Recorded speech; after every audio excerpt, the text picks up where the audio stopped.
Hi friends, welcome back to my channel Mani's time. Friends, weight லாஸில் day 9 பார்க்குறோம். புதன்கிழமை அன்னைக்கு எடுத்த வீடியோ. என்னோடய சேனலில் ஃபஸ்ட் டைம் பார்க்குறீங்கன்னா சப்ஸ்கிரைப் பண்ணிவிட்டு சப்போர்ட் பண்ணுங்கள். வெயிட் பார்த்திங்கன்னா 73 100 கிராம் இருக்குது. இதுக்குள்ளேயே தான் இருக்குது. ஒன்று 200 கூடுது, இல்லாட்டி 200 குறையுது. இப்படியே தான் இருக்குது. 72க்குள்ளே போக முடியல. இந்த 73க்குள்ளேயே சுற்றிட்டுருக்குற மாதிரி இருக்குது. வெயிட் செக் பண்ணிவிட்டு அதுக்கப்புறம் பார்த்திங்கன்னா ஜூஸ் குடிக்க கிளம்பியாச்சு. காலையில் மார்னிங் ட்ரிங்க் பார்த்திங்கன்னா க்ரீன் ஜூஸ் தான் குடித்தேன். இந்த க்ரீன் ஜூஸில் கொத்தமல்லி தழை, புதினா தழை, கருவேப்பிலை, கொஞ்சமாக இஞ்சி இது எல்லாம் நல்லா அரைச்சிட்டு வடிகட்டி எடுத்துக்கிட்டேன். குடிக்கவே முடியல. கொஞ்சம் உப்போ தேனோ சேர்த்துருந்தா கூட தெரிஞ்சிருக்குமோ என்னன்னு தெரியல. அது இன்னும் ட்ரை பண்ணலை. அப்படியே வெறுமனே தான் குடித்தேன். ஒரு மாதிரியாக இருந்தது, ஒமட்டிட்டு வர்ற மாதிரி. ஆனால் குடிச்சு முடிச்சிட்டேன். இது வெயிட் லாஸ்க்கு உதவும் அப்படிங்கிறாங்க. வயிற்றில் இருக்கிற கழிவுகள்லாம் வெளியில் போயிருங்கிறாங்க. அதனால் ட்ரை பண்ணி பார்த்தேன். காலையில் குடித்தாச்சு. எப்படியோ ஒவ்வாமல் குடித்து முடிச்சுட்டு பசங்களுக்கு லஞ்ச் ரெடி பண்ண போயிட்டேன். சுரக்காய் சாதம் தான் ரெடி பண்ணியிருந்தேன், கோவக்காய் வறுவல். இன்றைக்கி அவங்களுக்கு இதான் லஞ்சு. லஞ்செல்லாம் செஞ்சு பேக் பண்ணி ஸ்கூலில் கொண்டு போய் விட்டுட்டு வரணும். டிஃபன் பாக்ஸில் இப்போ போட்டு வச்சிடலான்ட்டு போட்டு வச்சுட்டேன். என்னோடய சேனலில் வெயிட் லாஸ் மட்டும் இல்லை, நான் என்னென்ன வேலை செய்கிறேன் அப்படின்றதையும் ஷேர் பண்ணுறேன். பிடிச்சிருந்ததுன்னா பாருங்கள். டிஃபன் பாக்ஸில் வச்சுட்டு ஸ்நாக்ஸுக்கு மாம்பழம் வச்சாச்சு. ஒவ்வொரு நாளும் ஒவ்வொரு சாதம் செஞ்சு கொடுத்துட்ருக்கோம். அப்போ தான் அவங்க லஞ்ச் பாக்ஸை காலி பண்ணிட்டு கொண்டு வர்றாங்க, இல்லாட்டி மீதம் வச்சு கொண்டு வந்துடுறாங்க. பரபரப்பாக ஸ்கூலில் கொண்டு போய் விட்டுட்டு வந்தாச்சு. 8:30க்கெலாம் இன்றைக்கி ஸ்கூலுக்கு போயிட்டு விட்டுட்டு கொஞ்சம் நேரம் வெயிட் பண்ணிகிட்டு இருந்தேன். இன்னும் எங்கள் தங்கச்சி வரலை. தங்கச்சி வந்ததுக்கப்புறம் 2 பேரும் சேர்ந்து வந்துடுவோம்.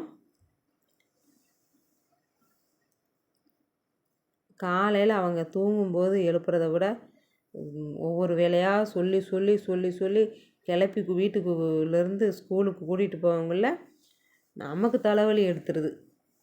என்ன சொன்னாலும் ஒவ்வொரு வேலை செய்யலையும் நம்ம சொல்கிறதா தான் இருக்குது, வேறு வழி இல்லை. ஸ்கூல்லேருந்து வந்ததுக்கப்புறம் நானும் என் தங்கச்சியும் ஒரு டம்ளர் டீ எடுத்துக்கிட்டோம். சாரி, இது காஃபி குடித்தோம்.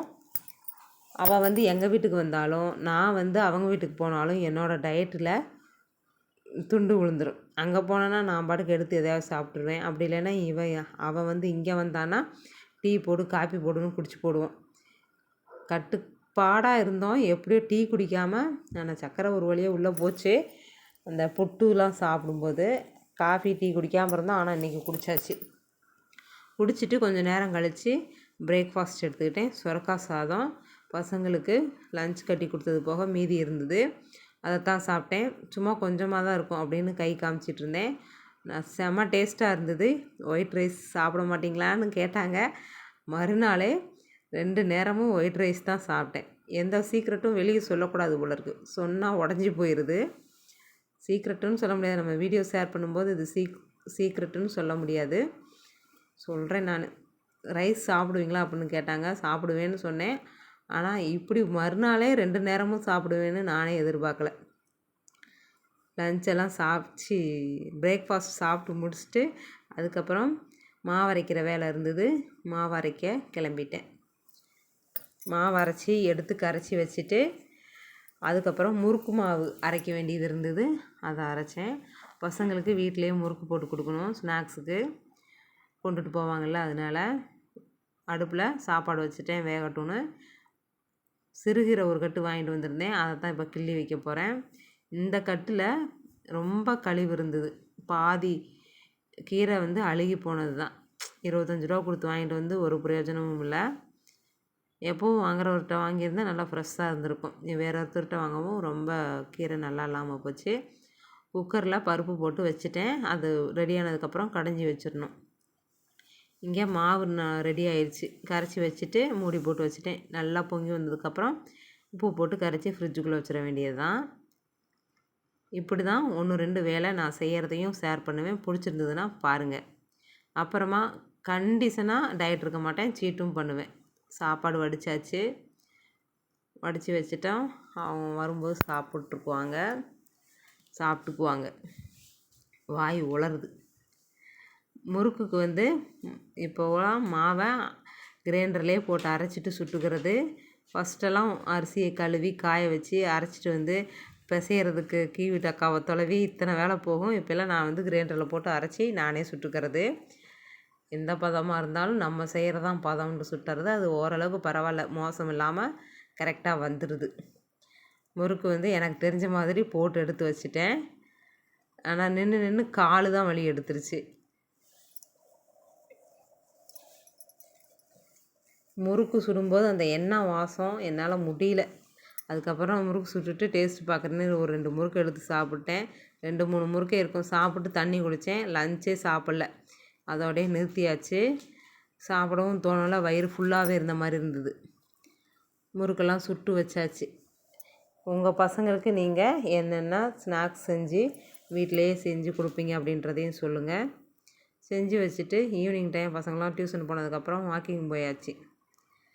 வாக்கிங் வந்து ஒரு 7000 ஸ்டெப் இருக்கும் நடந்தேன். எக்ஸசைஸ் எதுவும் செய்யலை, 2 எக்ஸசைஸ் தான் செஞ்சேன். கால் வலிக்குது கை வலிக்குதுன்ட்டு நானே கம்முன்னு இருந்துக்கிட்டேன். எக்ஸசைஸ் எதுவும் செய்யலை. இன்றைக்கி வந்து ஜாலியாக வாக்கிங் போனோம், நல்லா சிரிச்சுக்கிட்டே.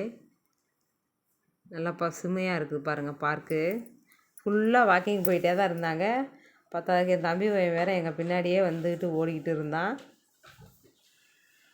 நாங்கள் நின்னா எங்களை பார்த்து சிரிக்கிறது, நாங்கள் நடந்தால் எங்கள் பின்னாடியே நடக்கிறது, தூக்கலாம் வர்றதில்லை, அந்த மாதிரியே பண்ணிகிட்டு இருந்தேன்.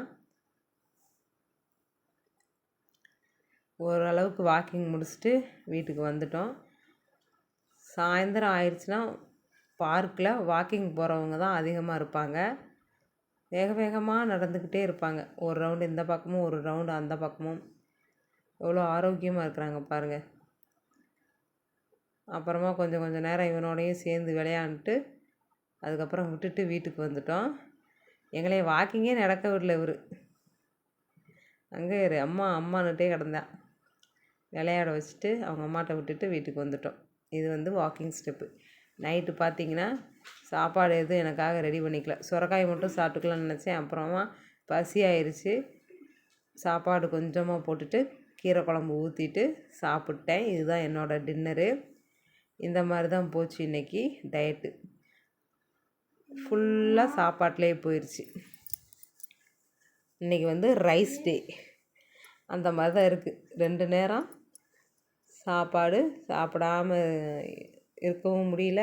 ரைஸு இருந்தது, கண்ணில் பட்டாலே ரைஸு எடுத்து சாப்பிட்ற மாதிரி இருக்குது. நம்ம சாப்பிடக்கூடாதுன்னு நினச்சா நமக்கான சாப்பாட்டை முன்னாடியே ரெடி பண்ணி வச்சுக்கணும். அப்படி இல்லையா, ஒரு பொருளை பார்த்து நமக்கு கிரேவிங்ஸ் வருதுன்னா கொஞ்சமாக எடுத்து சாப்பிட்றணும். இல்லை கட்டுப்படுத்தணும்னா மடமடன்னு வயிறு ஃபுல்லாக தண்ணி குடிச்சிட்டு வெளியே ஓடியாந்துருங்க. ஓயாமல் கிச்சனுக்குள்ளே போகாதீங்க, தின்பண்டம் வச்சுருக்க இடத்துக்கு போகாதீங்க. அப்போனா தான் நம்ம வாயும் கட்டுப்படும், வயிறும் கட்டுப்படும். இல்லாட்டி ஒன்றும் பண்ண முடியாது. அப்புறம் சீக்கிரமாகவே தூங்க போயிட்டேன். தண்ணி பார்த்திங்கன்னா ஒரு 3லேருந்து 2.5லேருந்து 3.5 வரைக்கும் தண்ணி குடிச்சிட்டேன். அதுக்கப்புறம் என்னென்ன சாப்பிட்டேன், என்ன சீட் பண்ணேன் அப்படின்றதெல்லாம் எழுதி வச்சுருக்கேன். தேங்க்ஸ் ஃபார் வாட்சிங் ஃப்ரெண்ட்ஸ். பாய். நாளைக்கு வீடியோவில் பார்க்கலாம்.